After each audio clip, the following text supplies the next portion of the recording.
Hi everyone, thank you for joining us on this video today. We're going to give a brief kind of overview of music rights and licensing and then talk a bit about the process. So just a quick intro, I'm the founder of ClicknClear and I founded the company after my sport was sued by a major rights holder.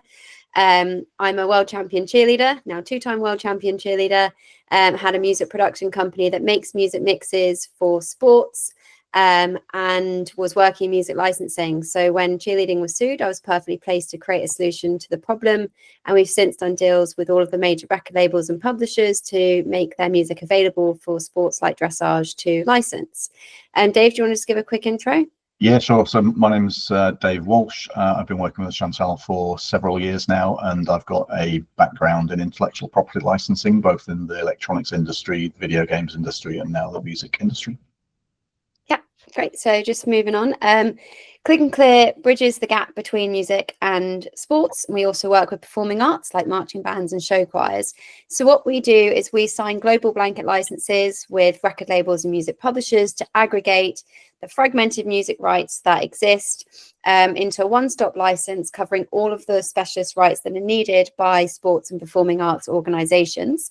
And then sports and performing arts organizations use our platform to license music, verify that the music is actually licensed properly, and use our technology to help eliminate music copyright infringement risk. So when there's essentially two parts to what we do. There's licensing music, and then there's submitting music and licenses for verification. So why license music? Well, it's the law throughout the world. And you can, there are financial risks and in some cases criminal penalties as well. Sports administrators need to protect themselves and you from copyright infringement claims and be able to promote the sport online with the music. Licenses are needed to make that music available for those online video pieces of content to grow an audience and grow participation and reach of the sport. So licenses apply every time that you carry out a routine during a season. You do need to make sure that you have licenses that cover your full use from local competitions all the way through to national and world championships. The problem is sports require many specialist rights, which are not typically obtainable from consumer channels. So Spotify, YouTube, and Apple provide you with the right to listen to that music for personal use. And they do not cover the rights that you need to create a mix of music to accompany your routines. Then you've got performing rights organizations who cover what is referred to as a performing rights license, which is the right to just play music in a public space, be it online or in a venue. And that is solely to just play the music. And then finally, there have been multiple music copyright infringement claims across sports. So cheerleading, figure skating, and others have all suffered issues. And unfortunately, the risk can be up to $150,000 per infringing use. And that can vary from country to country, but that is the kind of worst case, especially in the US. And very much the reason why we need to make sure that we're doing everything correctly. So just to talk a bit about the rights that are actually needed, here's a very brief overview, but we're going to dig into these a little bit deeper. So it's split up into participants, so the people who are using music to accompany their routines. And then you've got federations or event organizers who are running the event and may also want to distribute that content elsewhere. So first, focusing on participant music permissions, you need access to an official download of the song. And getting that from iTunes, YouTube, etc. isn't valid because those platforms are only providing the right to listen to that music for personal use, not for anything else. If you are using an official download of a song and editing that music, you need to make sure you've got a proper copy. So then secondly, if you are editing and adapting the music into a mix, as we often see in dressage, you need a license to cover that use, which is often referred to as adaptation or a derivative work. Then you need to put the music to your choreography, which is kind of falls under the scope of ground rights. but yeah, this is how we kind of call it here. And then we have the right to copy music for team members or coaches. So you're typically working with other people, in which case you will need to share the music with other people, and you need a license to do that. That's often referred to as something called a mechanical license. So here's just the overview. So an official download of the song, permission to edit and adapt the music, permission to copy the music for other people, and permission to put the music to choreography for your routine. And a license is needed for each one of those uses in order to be valid. So moving on to event music uses, these are typically needed by the event organizers or the National Federation or the International Federation. And so as an event organizer, they need the license to play music in the actual event, a performing rights license, which is typically from the collecting societies in the local countries. So in the US, that's ASCAP, BMI, CSAC, and there's a couple of others as well. That covers the playing of the music in that venue. And that venue needs to be licensed. And sometimes the venue holds a license, sometimes it's the event organizer, but either way, that needs to be checked. So that music public performing rights license is the right to play the music live or a recording in a venue. And as we said, it's the responsibility of the event organizer or the venue, and is obtained from performing rights organizations such as ASCAP, BMI, etc. The participant rights that we talked about earlier are not available from these performing rights organizations because they do not have the right to edit and adapt the music, put choreography to the music, and so on.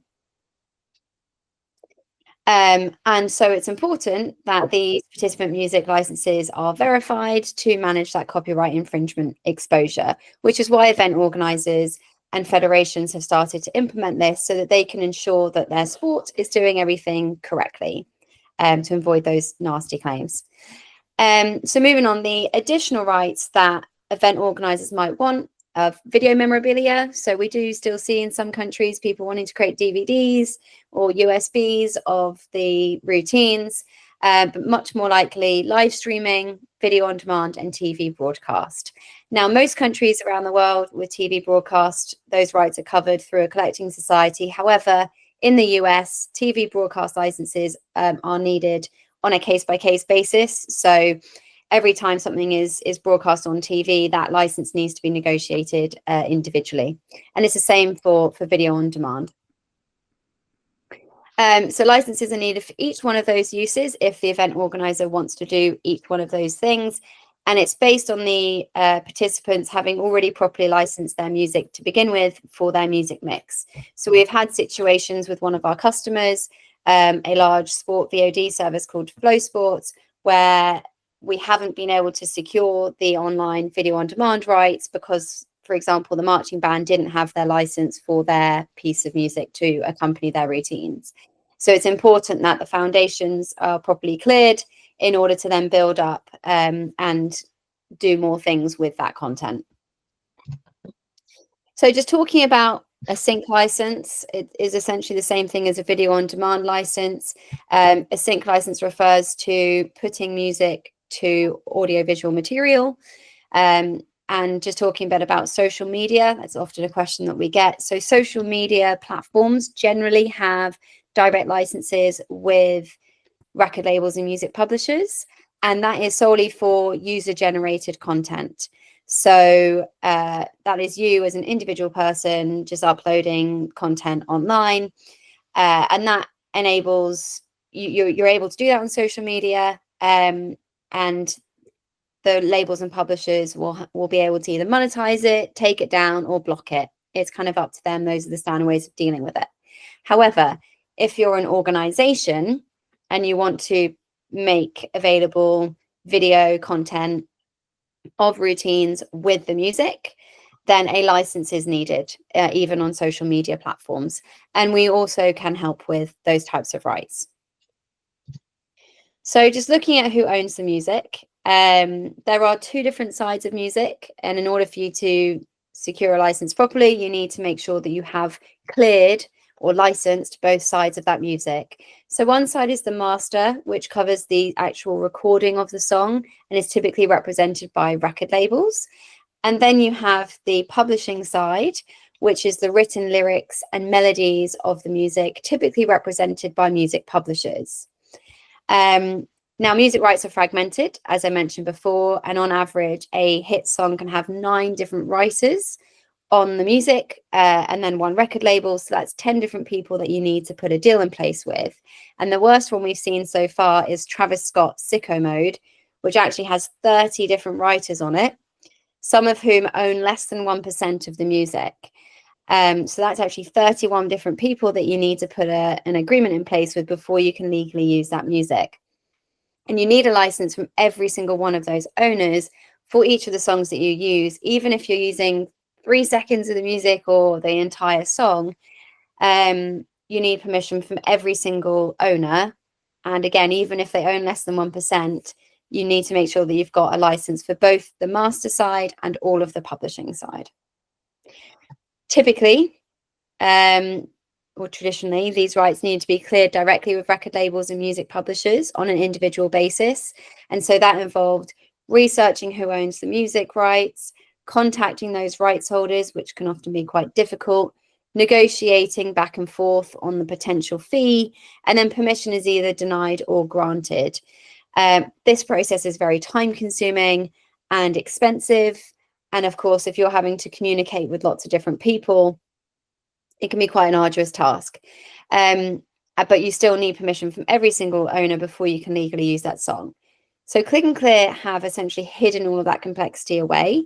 We have already done that step-by-step of researching, contacting, negotiating, and getting permission.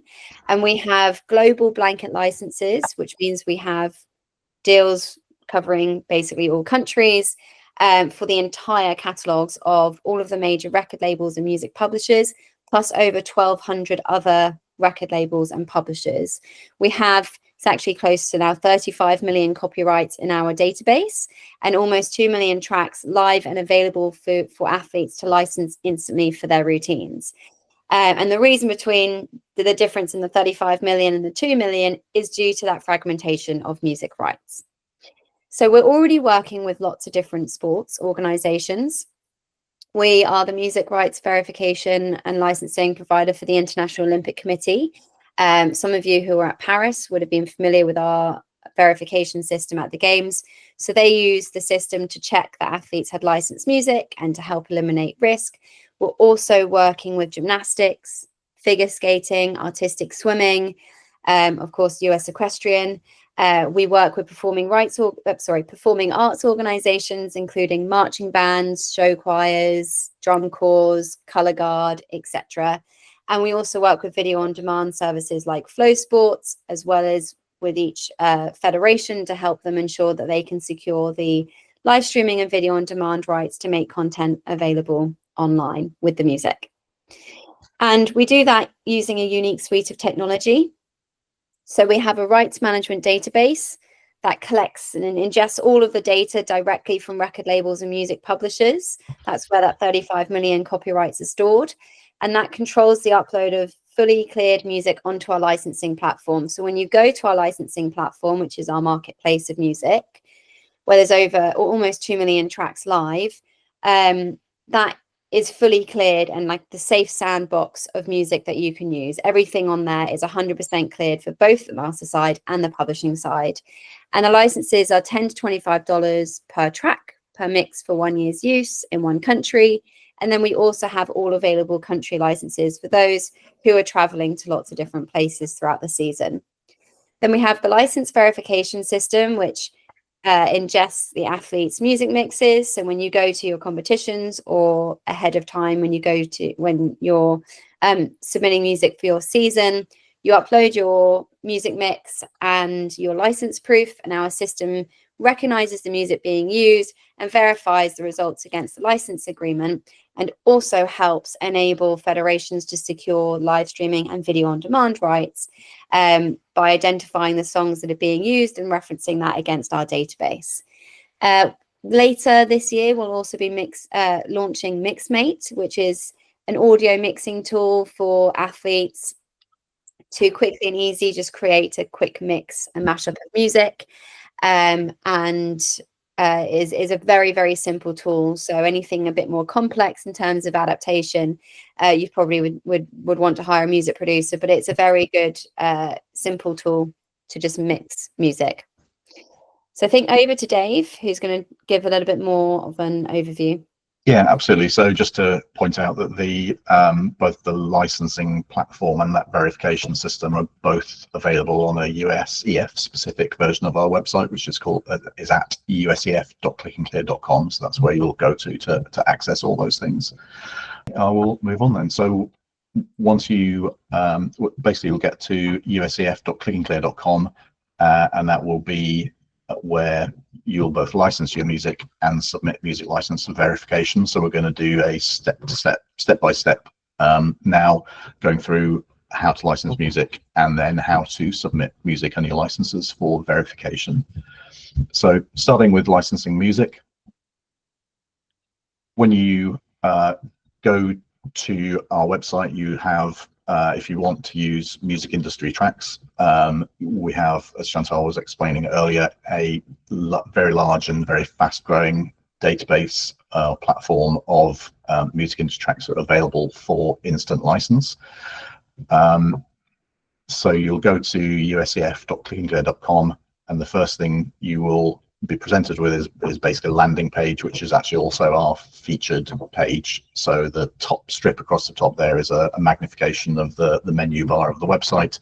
So you'll see we're on the featured page at the moment, and that basically just tries to highlight as a kind of starting point of, well, here are some artists you may want to think about, here are some tracks, here are some playlists, here's what's been added, and it's a good way to start your music discovery journey. If you then want to search for something more specific, you move on to the next menu option, which is the search tracks, and that lets you obviously, of course, type in the artist name, type in the track name, but also we've got a series of filters down the left there. When you come to USEF, because you're a US-based organization, it's already put a territory filter in of the US, so you don't need to worry about that. Your licenses will definitely be able, or the tracks will be able to be licensed for the US. But we've also got things like price tier, we've got genre of music. I think we've got about 80 odd different genres of music in the filter. We've got mood as well, so you can have happy, dark, upbeat, all these different types of things as well, and other things. And so you can use that to really narrow down your search and find what you're wanting. Now, obviously, we understand, having worked with people in dressage before, that you've probably already got your music for the events that are coming up.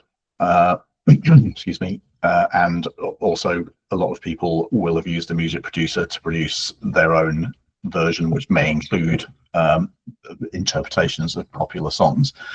So the next part of the website is important. It's a request feature. So if what you are using isn't on our website, it's not one of those 2 million tracks, then you can request a license from us, and you're presented with two options. One on the right is the one not to do, which is for marching bands and show choirs and things, and the one on the left is the thing that you want to do, which is making a mix of music using audio for various sports that use recorded music. And when you do that, you are basically taken to a page where you just enter details about the song that you want, title, and as many details as you can, and then that goes into our track request system, and our team starts looking into that. If your music has been created by a music producer and it's essentially uses cover versions or their own interpretation of existing songs, obviously because the songs are already owned by people, the music producer owns the recording, so licenses are needed from the songwriting side of things. And what we've seen quite commonly is the music producers don't get those licenses from the song owners, so we are also able to help with doing that. And this also is the thing that you need to choose, or your music producer chooses, if they want our help to get the licenses for those from the songwriting side of what they've done for you. So there are two real things you can do here. There are two paths here. One, if you use ClicknClear, and if your tracks are on there, it's a very simple process of basically go to usef.us.clicknclear.com. There's a track available. Choose more stuff if you're doing this for the first time, if you're at the start of your season. If it's available, yes, you just pay for the license and it's there. So licenses are instant, all the rights are guaranteed, and it's $25 per track, per routine, per country, and there's no risk of denial. If you want to do it yourself, you're on the track 2 there, where you're trying to do it direct from all rights holders, whereas Chantal was explaining earlier, you have to research ownership, contact all the rights holders. Hopefully they'll all get back to you. If not, you can't use the music. If they do all get back to you, negotiate a fee with all of them, and obviously it's your then responsibility to ensure that the agreement covers all of the rights you need. If they all agree a price, if you don't agree a price with all of them, then you can't use the music. But if you do, then you pay for the license and get your rights. The big issue with this is the process can take several weeks and months. There's no guarantee of approval, and one-off license prices are generally much higher than ClicknClear prices. We can actually help do this, and this is what, when you request a track license from us, this is what happens. We kind of swing into action. Our team does this, and they do all they research using our database and our contacts in the music industry.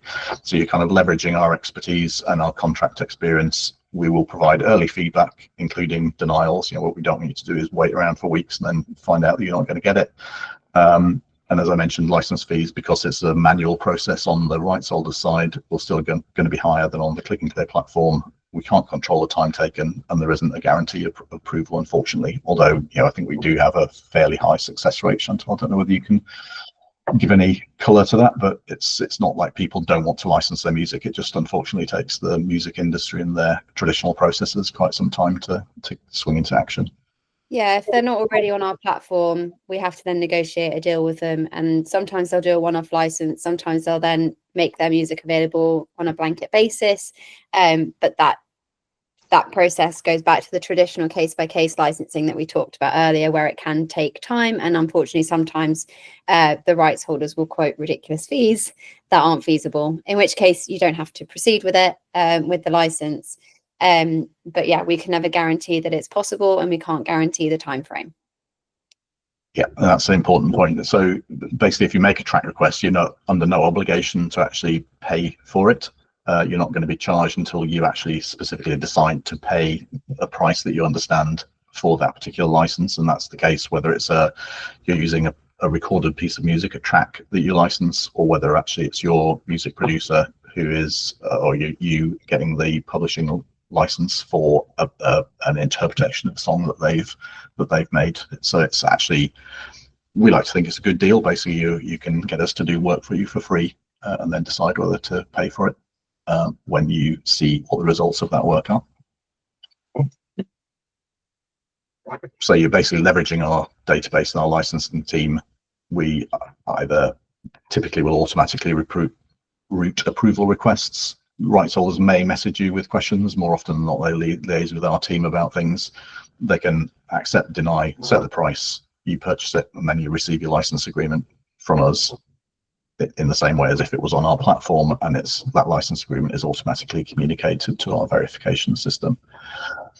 So just to finish off with the rest of that menu bar on usef.clicknclear.com, the next one along from request is My Events, and that's where you'll go to look at the events that you have entered. And the other thing to note here is there's also a help on here, which takes you to a guide for the system as well, which can be useful sometimes. And then the other thing to point out here is that on the far right, there's a profile icon, head and shoulders, which allows you to set things, of course, things like your password and stuff, but also you can see what licenses that you have in the system, what requests you've got in the system, and so on. So as well as the help guide, we always encourage people to get in touch with us, and if you use the support@clicknclear.com email address, we've got many people who answer those emails, and you will get a very hopefully helpful but certainly speedy response from us on that.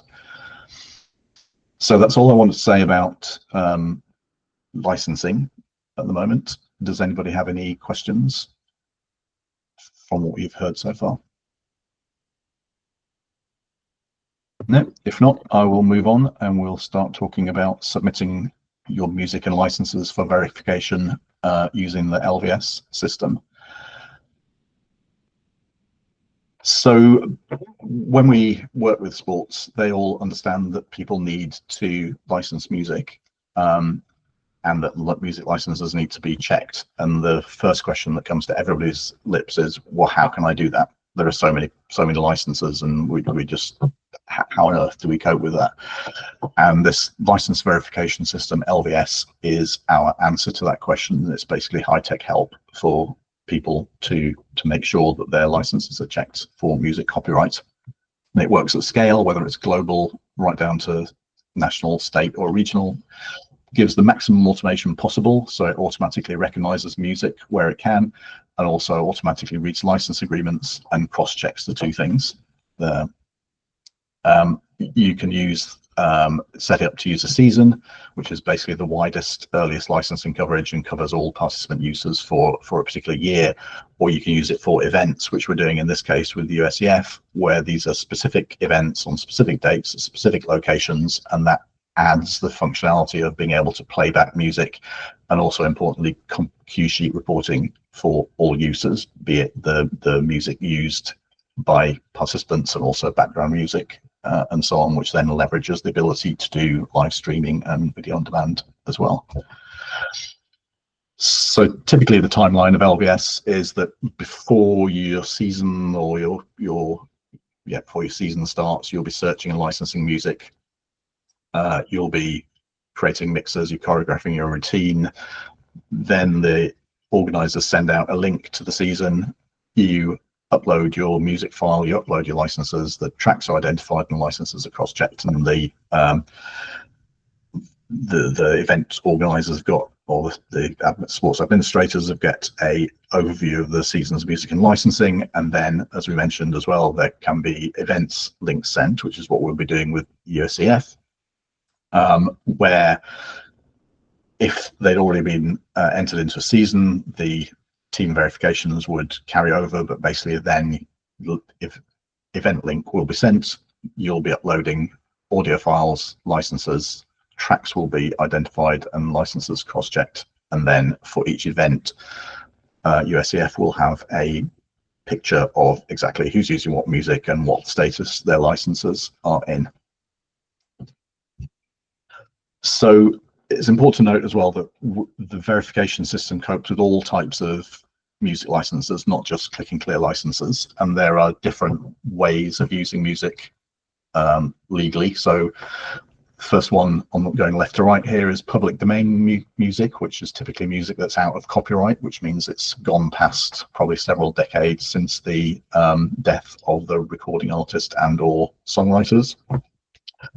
That it's absolutely fine to use, but actually in practice quite difficult to determine exactly whether music is public domain music, and there's no kind of public library of public domain works, so really research is needed there. The other common one, which we know is prevalent in dressage, where you use original music, where you get a music producer to create a score or a piece of music for you that's been specifically created for you. And I know from my experience with dressage that also people also work in essentially what are cover versions of well-known songs into original music and weave in and out of that, and the system is absolutely fine to cope with that, as you'll see later on. And that really simply means that the person who created that music for you needs to kind of just confirm that you have a license for that, but basically it's absolutely fine. Using original music is great. There's also a class of music called production music, which tends to be cheaper than sort of more high profile music industry tracks, which is mainly designed for film and TV work. And we do have a selection of production music, which is we sell that for $10 per track rather than the $25 per track of the known music industry tracks. And then finally, obviously, you can go and license commercial music. You are absolutely welcome to go direct to the rights holders, find out who they are, do all the negotiation process with them. We hope very much that both in terms of actually, first of all, having a large and growing catalogue of tracks to use, that it's much more cost effective and efficient for you to use that, and also to users to request your music licenses in the case where you don't have the tracks you need, or as I've mentioned before, if your music producer hasn't got the publishing rights that they need for any commercial songs that they've used in your mix. So the system copes with all those things. So what it's checking for, and it checks all licenses, including our ones, ClicknClear ones, that they're subject to the same checks for those rights. First of all, those permissions that are needed to edit and adapt the song and make a mix, to put the music to choreography for your routine, and to copy music for riders and coaches. And it also checks that the license is from a valid source. It's not your Uncle Fred has written a license for you.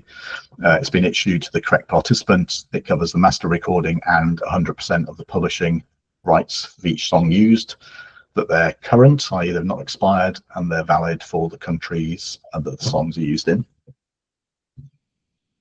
So we're going to now talk about the nitty-gritty of step-by-step submitting music to the license verification system. So I mentioned before in the timeline that you will be sent an emailed link to an event. So you need to respond to that email, and we'll be asked to sign up to our platform or sign into it. If you have already got an account with us, if you haven't, you have to sign up. It's free. It's very straightforward. We'll go through it in a second. Then you upload your music file. Then you and the system together enter information about your music, and then you upload your licenses covering the music. So very straightforward. Obviously, we're trying to check licenses, so we need to know what music is in the file, and we need to see the licenses covering that, and then we can cross-check them. So first of all, signing up, standard, like every website you've ever signed up for. You just need to tell us a little bit about yourself, your email address, set your own password, where you live, and what sport you're participating in, and then you hit sign up. Then, like every other website in the world, we have a kind of verification process. So an email will be sent to the email address you specified, and then you click on the link in that email, and then we know that we've got you successfully kind of linked with your email. So it's very, very similar to every other website. So when you click on the link to the event, you'll be welcomed with a screen like this, where that says you've been invited to submit your music for the event, Festival of Champions in this case, by US Equestrian Federation. So you enter your team and athlete name. In my case, myself or my horse are called DW All Stars, and my email that I want to be communicated with is that one, daviddemo@clicknclear.com. So it's so realistic. I nearly clicked submit there. So you'll be hitting submit to that, and then you'll be taken to the event page. And there are 3 different tabs on the event page. The first one that's highlighted here is the actions page. And you can see, obviously, my first action here is I've got to upload a recording. I haven't done anything yet to that. You can also sign up another horse as well if you wanted to do that here. Next along, so that's essentially my to-do list for the system. The next one along is basically where my entry is. And obviously see the status of that I've not not uploaded any licenses or any music indeed for that. But that's, once you've done that, that's where you go to look at your entry, and clicking on the live link there lets you kind of amend the entry, and if you've got a new version of music you can upload it there, etc. And then the final tab on the event is a playback tab. Or if I had music uploaded there, the blue play and the controls will be live, and I'll be able just to basically listen to what you've uploaded just to make sure it's correct. So going back to the actions page, I have an action to upload recording, so I hit upload recording. When I do that, I'm presented with a little drop-down menu that says the system keeps track of things you've uploaded already, so you can upload the same file again if you want to, or there's an option to upload a new recording. So you just hit that drop-down menu, select new recording, and then it asks you to either drag and drop the file or click here, which lets you use your either Windows or Mac or whatever operating system you're using to find the file on your computer, and you select it and hit upload. When you hit upload, it obviously does the physical upload, and then the system starts trying to match what's in your file to music it knows about, and it tries to do that to help you. So we don't want you to be burdened with having to put tons and tons of data into the system, but obviously there are limits to technology, and it won't identify original works because it's never heard them before. It doesn't know what they are.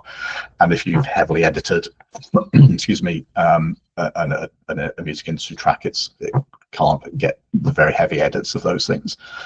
So then what you're going to be doing is really helping the system to build a map of what's in your music file. So if it's identified songs, you remove unnecessary songs. For example, any close matches like remixes and so on, you just click which one you've actually got a license to. And if it's actually got something wrong and it says there's something in there isn't in there, just take it out. If it's missed anything, add those. Just basically to fill missing gaps in the information, so that you've got a picture of the song from the start of your file to the end of your file. It knows what music is in which place in the file. So the first thing it does, this is what it looks like, comes up when you've uploaded your mix. So my mix has got 3 songs in it, 2 of which are industry music, one of which is an original piece of music. So the first one I used was a Kelly Clarkson song, which is a remix of that, and I used that bottom version, the ambient remix. So I click on that and then select that, hit next. Then so it knows that Kelly Clarkson song. It also knows it's a J-Win song called Spice Girl that's in there. It's actually in there. You can see the duration. Spice Girl is 0 to 40 seconds. Since You've Been Gone is 1 minute 20 to 2 minutes. So there's obviously a gap there, but those are 2 songs that are in there. There are no misidentified songs in there. So I hit next. And then it notices that there's a gap in there. It says add missing songs. So please add any songs that you use in your recording. So you hit the add song button. If we get to the situation where, for example, you're using a fully original piece of music, or your music producer is using music industry tracks, but they're an interpretation of it, the system won't recognize that. So you'd be in a situation where basically there is nothing being recognized or suggested by the system. So you're just going to be using this UI from now on to add each song and tell the system where in your music file it is. So essentially I'm adding my song now. It's the title of it is Custom Music. The artist is a friend of mine, Megan Blanchard, and that music is 40 seconds to 1 minute 20 seconds. That's where it is in my file. So I'm hitting then next. So you'll get opportunity to keep adding songs, and all you're trying to do is build up from 0 seconds to the end of your file what music is where in there. And if that's interleaving original music and cover music from a music producer, that's what you do. You're just trying to build up that list of what's in your file. When you finish that process, so you can see my custom music track from Megan's in there, carry on adding the song, or say next to move on to the next section. The next section is basically saying, well, okay, you said you've done, but it gives you the opportunity to add the song, or you can confirm this is all accurate. So when you've built up your maps, in my case, I've got a map from 0 seconds all the way through to 2 minutes, which is what the length of my file is. I've told the system what's in my music file. So I confirm that. And the next step is to add a license for each of those things, or associate a license with each of those particular tracks. And every song has got to have a license. At various stages through this, obviously we're trying to say if you don't have a license, you can hit request button, which takes you through that license request process if you want to. So hitting one of these add license buttons, we need to say, first of all, what's the license source? So you'll hit that drop down menu again, and what we're trying to do is add one of my license files to cover each piece of music that you use. So you could have one license that covers all the bits of music, or you could have more than one license file, perhaps for the master and then the publishing, which covers just one song. So the system will take whatever you give it and read it and understand it and figure out what you're doing. So when you hit that drop down, you can either have a license source, you can either have music from ClicknClear, you can have music bespoke or original music that's been created for you. You can have, as I was saying earlier, you can have music that's in the public domain. You can have pending, or other, and each of these things basically, so other is license sources. For example, if you've gone direct to the rights holders yourself. Pending license you use if you're kind of in the process of getting a license but you don't have it yet. The system will let you upload your music to it, but it will still be marked as unlicensed. And if you say I don't have a license, it's going to let you fill in a license request on our system if you want to get us to work for you to kind of get you a price and availability of a particular track. So as you're going through, in the same way you've gone through the music file saying what songs are, for each song you need to kind of say where the music has come from, and you can mix and match different license sources with each particular piece of music that you may be using in your routine. So when you select that, you basically then just have to again go through the user interface to upload the particular PDF file license that you have. From there, in the case of ClicknClear, the tracks associated with you as a user are presented to you in a drop-down menu, and just select the right license for the track. Original music is you basically get a link to send to your music producer, who then says, yep, I've licensed that properly and it covers all those rights. So they basically sign off on it for you. And public domain, you need to fill in information about the song such that the system and administrators can basically satisfy themselves that it is public domain, and that's for both the recording and composition. So if you were to use a public domain piece of music where the composition is in the public domain because it's a very historical piece of music, but the recording of that piece of music was fairly recent, then the whole thing wouldn't be public domain. The song is public domain, but that recording would still be under copyright, so you need to be very careful with that. I think we've covered the rest there. So once you've gone through that process and built up put licenses against each of the particular pieces of music in your file, you click the link at the bottom on the left, say you confirm that the information is accurate, and then the save button will go blue, and you hit that and you're saved. Verification happens really quickly, less a fraction of a second. And the results are essentially a traffic light type system, which, well, obviously green is all is good. Unverified is there's some question that it needs help with. Maybe the administrator may enter into dialogue with you about the submission until they're satisfied. It could be partially verified, which that some parts of it are licensed, some parts still unsure about. Or if no proof of licensing was found, you get a red, and your administrator and the system may again enter into a dialogue with you about that. And so what probably typically, because you guys are in your system, you already have your music, whether you have full licenses or not, you may get a mixture of results like this, so that this particular person has got several unverified and one licensed at the moment. So that it's unverified, you can hit these buttons on the right hand side that says why, to actually understand more about why it got that result. And I'm just going to show you a video now of that in action. But essentially the system will give you information about why it's got to the status to actually help you solve that, along with the administrator as well. So in order to play the video, I'm just going to stop presenting this. So basically when you click this Y button here, what comes up is something like this.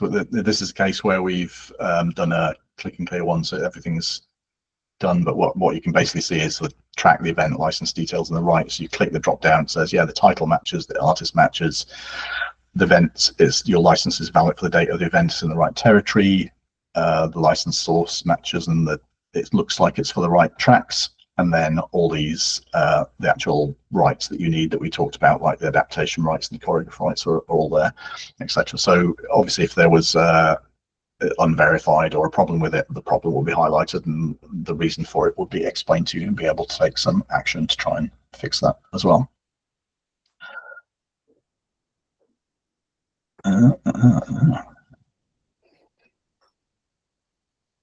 Yeah, so again, using the system, the user interface should be designed to be suggestive and helpful to you if you do get stuck. You've got that help link at the top of the page that I mentioned, and also please do get in touch with us at support@clicknclear.com. We're really happy to help. Cool. So really it's a question of, you have your music, you have got your licenses, you upload it into the system, help the system build that map of what's in your music file if it hasn't been able to automatically determine it, and then just make sure you tell the system which licenses are well, basically input licenses that support each of those particular pieces of music that you're using, and then you'll get your verification result. So that is it. So thank you very much for bearing with us on this. We hope it's been useful for you. And again, you can search your music on make license requests and where you go for verification at the USEF.ClicknClear.com. And please don't hesitate to contact us on support@ClicknClear.com if you have any questions.